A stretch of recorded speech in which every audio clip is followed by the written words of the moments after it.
दोस्तों, मैं फ़ज़ाकिर हुसैन अपने चैनल में आपका फिर से इस्तकबाल करता हूँ। आज फिर नीट 2016 के फ़िज़िक्स पोर्शन का सॉल्यूशन लेकर हाज़िर हूँ। इससे पहले 1 से 10, 11 से 20 तक के क्वेश्चन के सॉल्यूशन की वीडियो बनाकर अपलोड कर चुका हूँ। नीट में 45 प्रश्न फिज़िक्स के, 45 केमिस्ट्री के और 90 बायोलॉजी के क्वेश्चन यानी 180 क्वेश्चन आते हैं। हर क्वेश्चन 4 नंबर का होता है यानी 720 यानी टोटल मार्क्स होते हैं इसमें। तो इससे पहले वीडियो में मैंने 21 में प्रश्न दिया था और ये कहा था इसको सॉल्व करके आंसर कमेंट बॉक्स में इसका आंसर दें। तो किसी ने भी इसका आंसर कमेंट बॉक्स में नहीं दिया है, शायद आप पूरा वीडियो नहीं देखते हैं। तो आज मैं इसका सॉल्यूशन लेकर आपके सामने हाजिर हूँ। ये तीसरा पार्ट है। तो 21वां प्रश्न है, कोई कृष्णिका 5760 केल्विन ताप पर है। इस पिंड द्वारा ऊर्जा विकिरणों की ऊर्जा तरंगदैर्घ्य 250 नैनोमीटर पर U1 तथा 500 nm यानी नैनोमीटर पर U2 तथा तरंगदैर्घ्य 1000 नैनोमीटर पर U3 है। V नियतांक B बराबर 288 गुणा 10⁶ नैनोमीटर केल्विन है। नीचे दिए कौन सा संबंध सही है? तो कृष्णिका का ताप है 5760 केल्विन। तो वीन के विस्थापन नियमानुसार लैम्डा मैक्सिमम ये होती है हमारी इन्वर्सली प्रोपोर्शनल टू टेम्परेचर। अब यहाँ पर लैम्डा मैक्सिमम बराबर करें तो यहाँ एक कांस्टेंट आएगा जिसको हम बी ले लेते हैं और बी जो है वो क्या है, वीन नियतांक है। तो बी दिया गया है, हमारा टी दिया गया है, तो लैम्डा मैक्सिमम निकाल लेते हैं। बी है 2.88 इंटू 10⁶ नैनोमीटर और टेम्परेचर है 5760 केल्विन। इसको सॉल्व करें तो हमारा आंसर आता है 500 नैनोमीटर। तो लैम्डा मैक्सिमम तरंगदैर्घ्य यानी तरंगदैर्घ्य लैम्डा एम पर जो उसकी कृष्णिका की ऊर्जा होगी वो अधिकतम होगी। इसका ग्राफ बनाते हैं। तो ग्राफ जो है वो आता है इस तरीके से। तो यहाँ पर U अगर y अक्ष पर लें और इधर लैम्डा m लें तो फिर लैम्डा m बराबर हमारी 500 आ रही है। तो ये जो होगी अधिकतम ऊर्जा होगी और 500 नैनोमीटर पर U2 है यानी ये हमारा U2 है। तो इससे पहले जो होगा U1 होगा और इसके बाद भी U3 होगा। तो ये U1 और U3 क्या होंगे, U2 से छोटे होंगे यानी U1 is less than U2 और U2 is greater than U3। तो ऑप्शन देखते हैं। ऑप्शन ए में दिया है U3 0, ये 0 नहीं हो सकता। बी में दिया है U1 is greater than U2, ये भी नहीं है क्योंकि U2 जो है U1 से बड़ी है। तो U2 is greater than U1, तो सी ऑप्शन ही हमारा सही है। अगला प्रश्न है, एक सिरे पर बंद तथा दूसरे सिरे पर खुला कोई वायु स्तंभ किसी सरित्र द्विभुज के साथ उस समय अनुनाद करता है जब इस वायु स्तंभ की कम से कम लंबाई 50 सेमी है। इसी सरित्र द्विभुज के साथ अनुनाद करने वाले स्तंभ की अगली बड़ी लंबाई है। ये हमारा बंद पाइप एक तरफ बंद है और एक तरफ खुला हुआ है। तो इसका पहला जो स्पंद है, तो इस स्पंद की जो लंबाई होती है वो λ/2 होती है पहले स्पंद की, और ये हमारे पाइप की लंबाई है 50 सेंटीमीटर। अब अगर इसको आगे बढ़ाएं तो इसका पूरा जो लैम्डा होगा वो यहाँ पर निस्पंद मिलेगा, वहाँ तक ये पूरा लैम्डा यानी तरंगदैर्घ्य हो जाएगी। तो ये 50 है, λ/2 यानी आधी तरंगदैर्घ्य है। तो 50 है तो पूरी तरंगदैर्घ्य में कितना हो जाएगा, 100 हो जाएगा। अगला अनुनाद प्राप्त होगा वो इस तरह होगा, पूरी ये होगी हमारी लैम्डा और λ/2 ये होगी। तो ये हमारी 100 सेंटीमीटर हो गई और 50 ये सेंटीमीटर हो गई। तो सीधा सीधा हम देख रहे हैं कि हमारी जो अगले अनुनाद की पाइप लंबाई होगी वो होगी 50 और 100 150 सेंटीमीटर। यानी अब अगला जो अनुनाद मिलेगा वो हमें 150 सेंटीमीटर पर मिलेगा। तो ये हो जाएगा हमारा बी सही है। अगले प्रश्न में दिया गया है ताप 27 डिग्री सेंटीग्रेड और दाब 1 गुणा 10⁵ न्यूटन पर मीटर स्क्वायर पर किसी दिए गए द्रव्यमान की गैस के अणुओं का वर्ग माध्य मूल यानी RMS वेग 200 मीटर पर सेकंड है जब इस गैस के ताप और दाब क्रमशः 127 डिग्री सेंटीग्रेड और 0.05 गुणा 10⁵ न्यूटन पर मीटर स्क्वायर हैं तो मीटर पर सेकंड में इस गैस के अणुओं का वर्ग माध्य मूल वेग है। ताप दिया गया है T1 = 27 डिग्री सेंटीग्रेड, इसको केल्विन में बदल देते हैं तो 273 इसमें जोड़ देंगे तो ये हो जाएगा हमारा 300 डिग्री केल्विन। सेंटीग्रेड को केल्विन बदलना है 273 जोड़ देंगे। दूसरा ताप T2 है 127 डिग्री सेंटीग्रेड, इसमें 273 जोड़ दें तो ये आ जाएगा 400 डिग्री केल्विन। अब इसमें VRMS दिया गया है। VRMS फर्स्ट पोजीशन में 200 मीटर पर सेकंड, दूसरी पोजीशन में हमें निकालना है और P1 P2 भी दिए गए हैं। P1 है 1 × 10⁵ न्यूटन पर मीटर स्क्वायर और P2 है 0.05 × 10⁵ न्यूटन पर मीटर स्क्वायर। तो VRMS किसी गैस के अणुओं का वर्ग माध्य मूल बराबर होता है √3RT/m। R कांस्टेंट है, M कांस्टेंट है क्योंकि गैस वही है। तो पहली स्थिति में हमारा आ जाएगा VRMS फर्स्ट = √3R/m। T की वैल्यू है 300 केल्विन।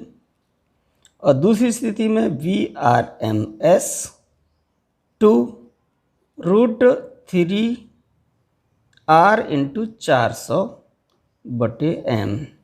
पहले में ये बराबर है हमारा 200 के और ये हमें निकालना है तो इसको डिवाइड कर देंगे।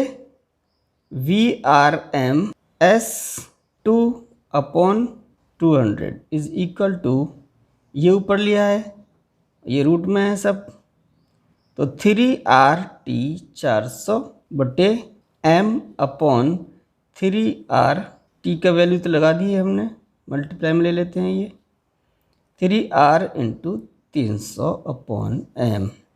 M से M कट जाएगा, R से R कट जाएगा, 300 से 300 कट जाएंगे, 2 0 ये 2 0 कट जाएंगे। VRMS 2 यानी दूसरी स्थिति में गैस के अणुओं का वर्ग माध्य मूल्य ये हो जाएगा हमारा √4/3 × 200। 4 का वर्गमूल ले लेंगे, 2 हो जाएगा, 4 का वर्गमूल 2 से गुणा कर देंगे तो ये हो जाएगा 400/√3 और ये है हमारा 400/√3 ए ऑप्शन में, तो ए ऑप्शन ही हमारा सही है। 24वें प्रश्न में दिया गया है संधि डायोड को आदर्श मानकर विचार कीजिए। ये जो हमारा आरेख है इसमें संधि डायोड ये है हमारा, इसको हम आदर्श मानकर विचार करते हैं। ए बी से प्रवाहित धारा का मान, ए से लेके बी में जो धारा प्रवाहित हो रही है उसका मान क्या होगा।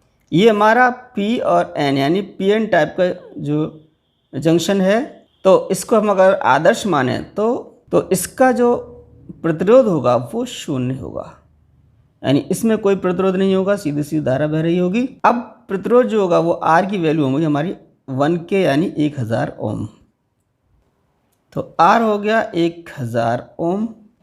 अब ए और बी के बीच विभवांतर देखते हैं कितना होता है, तो ये पॉजिटिव 4 है और ये 6 है, इसका हम अंतर देखते हैं, विभवांतर विभव का अंतर ये हो जाएगा प्लस, ये माइनस माइनस प्लस हो जाएगा तो ये आएगा 10 वोल्ट। अब हम धारा निकाल लेते हैं, I = V/R।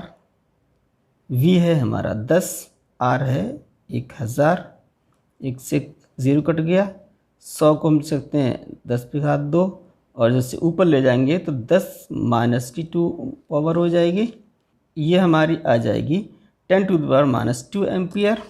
तो 10 to the power minus 2 ampere पहले ऑप्शन में है, तो ये पहला ही ऑप्शन हमारा सही है।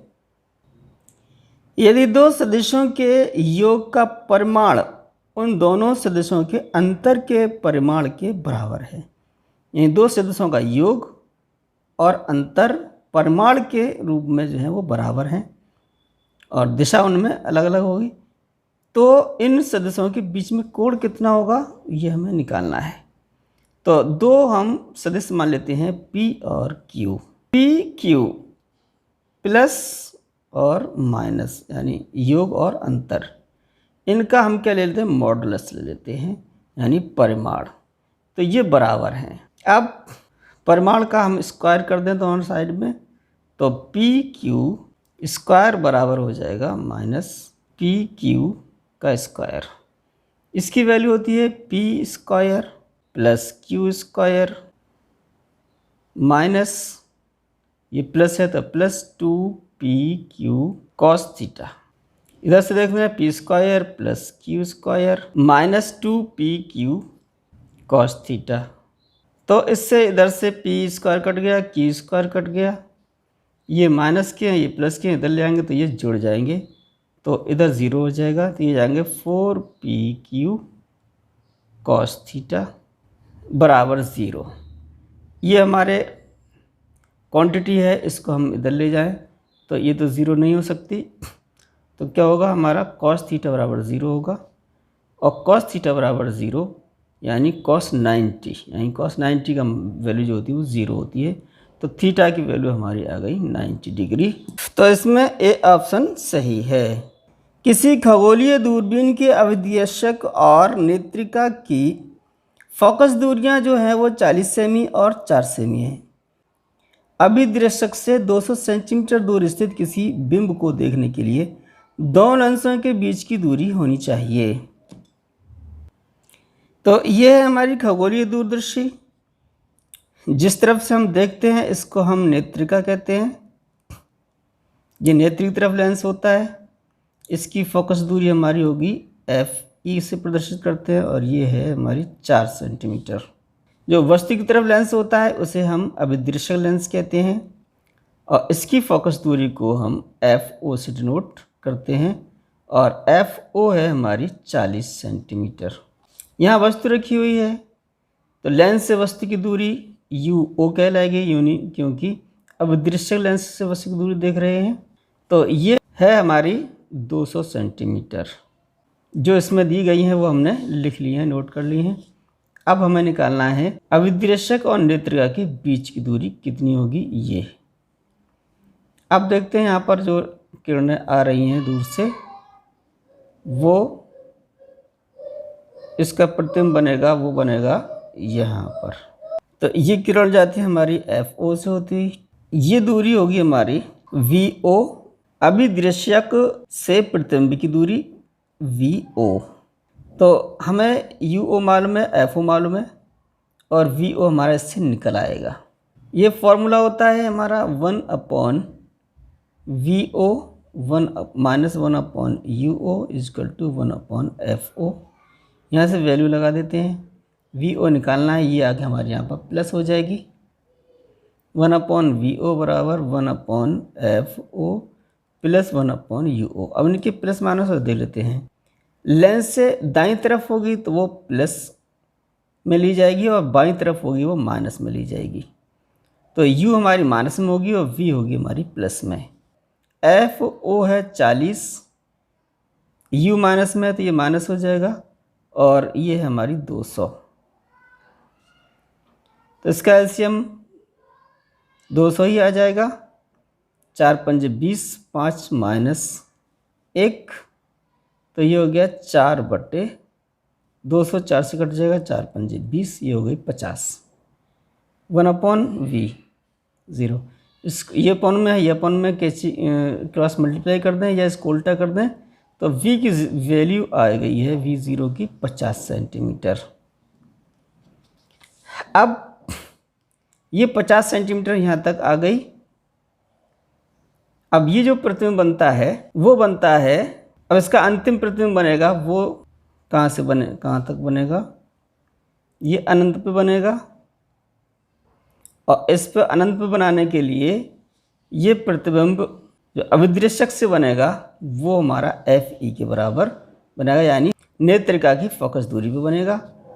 तो दोनों लेंसों के बीच की दूरी होना चाहिए हमारी VO प्लस FE के बराबर, तभी वो अनंत में बनेगा और साफ दिखेगा। तो ये है VO 50 निकल के आई है, FE 4 है, तो ये टोटल दूरी आ जाएगी 54 सेंटीमीटर। तो ये है हमारा सी ऑप्शन में 54 सेंटीमीटर, तो सी ऑप्शन ही हमारा सही है।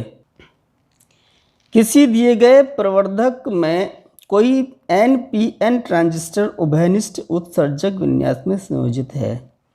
800 ओम का कोई लोड प्रतिरोध संग्राहक प्रपथ में संयोजित है और इसके सिरों पर 0.8 विभवांतर विभवपात है, यानी विभवांतर है। यदि धारा प्रवर्धक गुणांक 0.96 है तथा परपथ का निवेश प्रतिरोध 192 ओम है, तो इस प्रवर्धक की वोल्टता लब्धि और शक्ति लब्धि क्रमशः होंगी। तो सबसे पहले नोट कर लेते हैं NPN ट्रांजिस्टर है ये। तो लोड प्रतिरोध RL बराबर दिया है 800 ओम, तो इसके सिरों का विभवांतर दिया है VL बराबर 0.8 वोल्ट। धारा प्रवर्धक गुणांक बीटा बराबर है 0.96।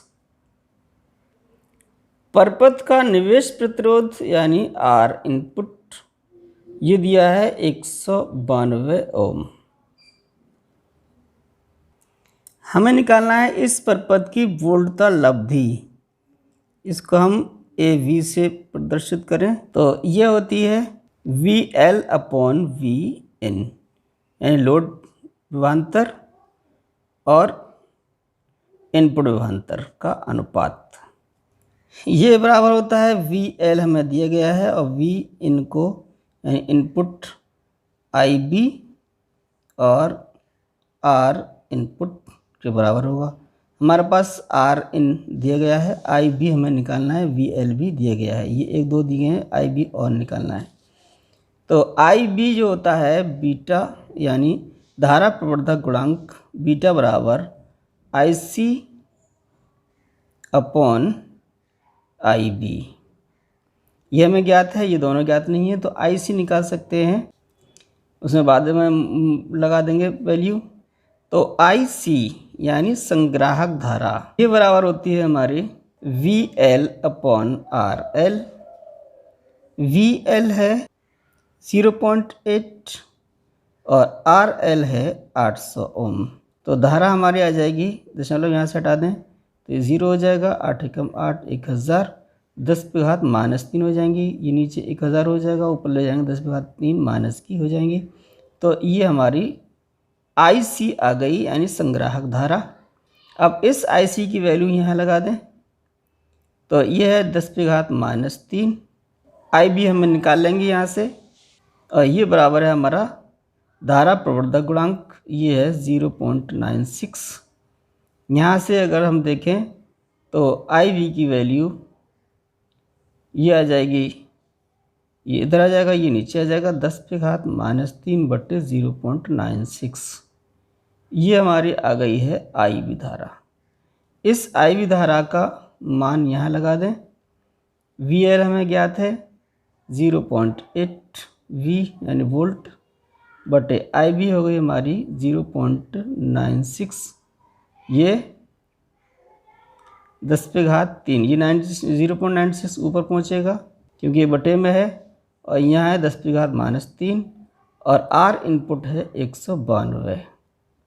इसको सॉल्व कर लें तो ये आती है हमारी AB 4 आ जाती है। सॉल्व कैसे करेंगे, ये 10 पे घात 3 है, माइनस की है, ऊपर पहुँचेगी प्लस की हो जाएगी, 1000 हो जाएंगे और 1000 में 1 2 3 ये दोनों दशमलव हट जाएंगे और ये कट जाएगा।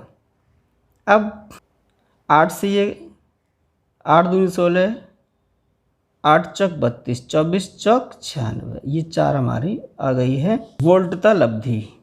तो 4 हमारे 3 ऑप्शन में है, C में भी है, B में और D में है। अब हमें निकालना है शक्ति लब्धि। शक्ति लब्धि हमारी AP से दिखाते हैं और AP बराबर ये होगा हमारा IC अपॉन IB ये स्क्वायर RL अपॉन RN। अब IC भी मालूम है, IB भी मालूम है, RL सभी मालूम है, हमें ये बहुत वैल्यू लगा देते हैं। IC हमारी I है 10⁻³ अपॉन IB है 10⁻³ अपॉन 0.96, ये ऊपर पहुँचेगा और इसका है स्क्वायर इंटू RL ये है 800 और RN ये है 192। इसको सॉल्व कर दें, ये 10 पे घात 3 है, 10/3 कट जाएगा, ये आ जाएगा ऊपर 0.96 का स्क्वायर हो जाएगा। 2 बार लिख दें, 0.96 स्क्वायर है इसलिए इंटू 800 अपॉन 192। इसको सॉल्व करना है, यहाँ से 2 0 काट दें तो ये दशमलव हट जाएगा। 24 चौक 96, 4 बार चला गया यहाँ। अब 24 ही काटेंगे तो ये 8 बार जाएगा और 8 से 8 ये कट जाएंगे, 4 का मल्टीप्लाई इसमें हो जाएगा तो इसकी वैल्यू आ जाएगी 4 × 24, 4 × 36, 2 38, 2 के बाद दशमलव 3.84। ये आ गया हमारी शक्ति लब्धि AP। तो ये तो हमारा कैंसिल हो ही गया था, इन CBD में था 4 4, ये वोल्टता लब्धि। अब शक्ति लब्धि आ गई 3.84, तो D ऑप्शन हमारा सही है। किसी गैस को समतापीय रूप से उसके आधे आयतन तक संपीड़ित किया जाता है। इसी गैस को पृथक रूप से रुद्धोष्म प्रक्रिया द्वारा उसके आधे आयतन तक संपीड़ित किया जाए तब किसी गैस को आधे आयतन तक हमें संपीड़ित करना है। पहले हमारा प्रक्रम है समतापीय और दूसरा प्रक्रम है वो है रुद्धोष्म प्रक्रम। तो फिर समतापीय प्रक्रम में जो आधे आयतन तक संपीड़ित किया है उसके मुकाबले में रुद्धोष्म प्रक्रम में आधे आयतन तक संपीड़ित करने के लिए अधिक ऊर्जा की आवश्यकता होती है, अधिक कार्य करने की आवश्यकता होगी। तो ए ऑप्शन में दिया गया है गैस को रुद्धोष्म प्रक्रिया द्वारा संपीड़ित करने में अधिक कार्य करने की आवश्यकता होगी, तो ए ऑप्शन ही हमारा सही है। त्रिज्या A की किसी लंबे सीधी तार से कोई स्थायी धारा प्रवाहित हो रही है। इस तार की अनुप्रस्थ काट पर धारा एक समान रूप से वितरित है। तार के अक्ष से त्रिज्य दूरी a/2 और 2a पर क्रमशः चुंबकीय क्षेत्र B और B' का अनुपात क्या होगा, ये हमें निकाल के बताना है। तो ये हमारा तार है। तार जो होता है वो बेलनाकार होता है। इस तार की जो त्रिज्या है वो है a, यहाँ से यहाँ तक की दूरी, ये त्रिज्या हमारी तार की त्रिज्या a है। हमें निकालना है तार के अक्ष से, ये अक्ष है a/2, इस पर चुंबकीय क्षेत्र और 2a यानी a से भी और इसमें इतनी दूरी पर इसका जो चुंबकीय क्षेत्र होगा इस एरिया में उसके और इसके a/2 एरिया में उसका अनुपात हमें निकालना है और ये दूरी है हमारी 2a। तो इस लूप में जो एरिया होगा चुंबकीय क्षेत्र ये होता है क्षेत्रीय summation B dl = μ0 I enclose। अब लूप के लिए B इसका dl का समेशन μ0 I जो है वो कैपिटल I इसके पूरे A जिसकी A त्रिज्या है उसके क्षेत्र में समान रूप से वितरित है। तो हाँ a/2 एरिया में कितनी होगी, तो I/πa² यानी एकांक क्षेत्रफल में जो वितरित धारा होगी वो I/πa² हो जाएगी। अब पाई इंटू a/2 इस क्षेत्र में कितनी होगी, तो ये हमारा मल्टीप्लाई इसके हो जाएगा। ये हो जाएगा हमारा बी डी एल यानी पूरा हमारा सरकमफेरेंस। ये होता है 2 पाई आर और आर है a/2। यहाँ से म्यू 0 I/पाई a², यहाँ से हो जाएगा पाई a²/4। पाई स्क्वायर ए कट गया, 2 से 2 ये कैंसिल हो गया, तो ये 4 बचा, μ/4 और पाई ए बटे में आ जाएगा। तो b बराबर आ जाएगा μ0/4 पाई a। ये पहला समीकरण हो गया। b हमारी निकल आई, अब b डैश निकालेंगे। तो b डैश के लिए हमारा बदल जाएगा, dl बदलेगा μ0I। अब ये बड़े लूप के लिए है b इंटू 2 पाई r। अब निकाल रहे हैं हमारे 2a त्रिज्या के लूप के लिए, तो 2 पाई r, 2 पाई यानी 2a है, r μ0I।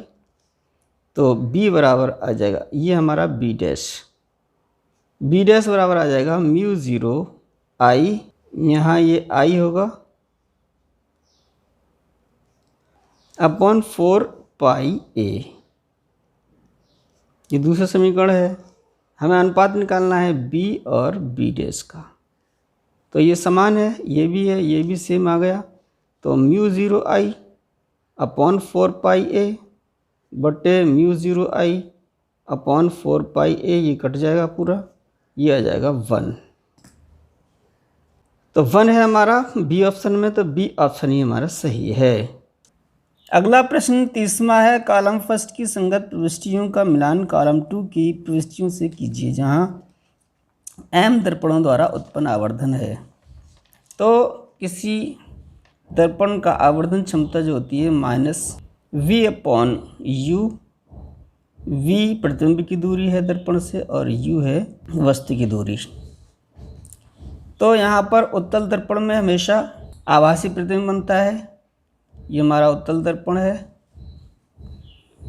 वस्तु कहीं पर भी रखी हो, इससे जाने वाली किरणें वापस लौटेंगी, जो केंद्र से आती हुई दिखाई देंगी, और ये किरण दूसरी चलेगी, वो अपने रास्ते पर वापस लौट जाएगी। इसको पीछे बढ़ाएं तो ये हमारा प्रतिबिंब बनेगा। दर्पण के दाईं तरफ प्लस लिया जाता है दूरी और दर्पण के बाईं तरफ माइनस। यहाँ से देखें, उत्तल दर्पण में जो आवर्धन क्षमता होगी वो क्या होगी, -v हमेशा प्लस होगा और u माइनस होगा। तो माइनस माइनस कैंसिल हो जाएगा, तो v/u ये हमेशा क्या आएगा, पॉजिटिव आएगा। अब देख रहे हैं आभासी बन रहा है और वस्तु से छोटा बनेगा। m बराबर हमारा hi यानी प्रतिबिंब की लंबाई बटे ho वस्तु की लंबाई। तो हमेशा ये छोटा होगा, ये जो होगा m 1 से छोटा होगा।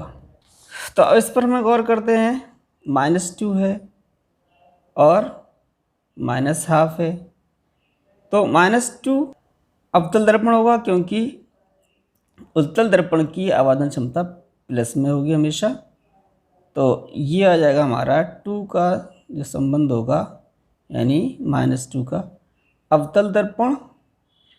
और अब अवतल दर्पण में आभासी भी हो सकता है, वास्तविक भी हो सकता है। जो प्रवर्धन है वो माइनस में है, इसका मतलब ये है कि जिस तरफ वस्तु है उसी तरफ इसका प्रतिबिंब बन रहा है, तो ये प्रतिबिंब वास्तविक होगा। अब उत्तल दर्पण की देखें तो ये होगा सिर्फ 1/2। m की वैल्यू 1 से ज़्यादा है तो ये उत्तल दर्पण में नहीं हो सकता, तो ये सिर्फ होगा m प्लस में है तो उत्तल दर्पण है, और 1 से छोटा है तो भी ये उत्तल दर्पण को प्रदर्शित करेगा। उत्तल दर्पण में जो प्रतिबिंब बनता है वो हमेशा आभासी होता है। तो A के सामने होगा 2-3 और D के सामने होगा 1-4 और माइनस है, तो ये अवतल दर्पण होगा और वास्तविक होगा। इसी तरीके से +2 है, अवतल होगा, प्लस का है इसलिए ये आभासी होगा। देखते हैं ऑप्शन में A13 है और 1 में है उत्तल, तो ये नहीं हो सकता। A14 है तो ये उत्तल में नहीं आ सकता। A34 है तो A में जो है 3 का मतलब है वास्तविक और आभासी, ये भी नहीं हो सकता 3 और 4, तो ये तीनों ही कैंसिल हैं। चौथा बच रहा है हमारा 2, 3, तो 2 में है अवतल और वास्तविक, ये सही है। 2, 3 अवतल और वास्तविक। और 2, 4 C जो है 2, 4 है +2, यानी प्लस में है तो अवतल दर्पण है और आभासी है। 1, 4 यानी उत्तल है और आभासी है, तो D ऑप्शन हमारा सही है। हम पिछली वीडियो की तरह ही अगला क्वेश्चन आपको दे रहे हैं, ये इसको सॉल्व करके इसका आंसर हमारे कमेंट बॉक्स में दें। अब 31 से लेकर अगले क्वेश्चंस का सॉल्यूशन हम अगले वीडियो में लेकर हाजिर होंगे। हमारे अगले वीडियो का नोटिफिकेशन अब तक पहुंच जाए, इसके लिए हमारे चैनल को सब्सक्राइब करें और जो हिंदी मीडियम से नीट की तैयारी कर रहे हैं उनको शेयर करें। सारे जहां से अच्छा हिंदुस्तान हमारा, हम बुलबुलें हैं इसकी ये गुलसिता हमारा।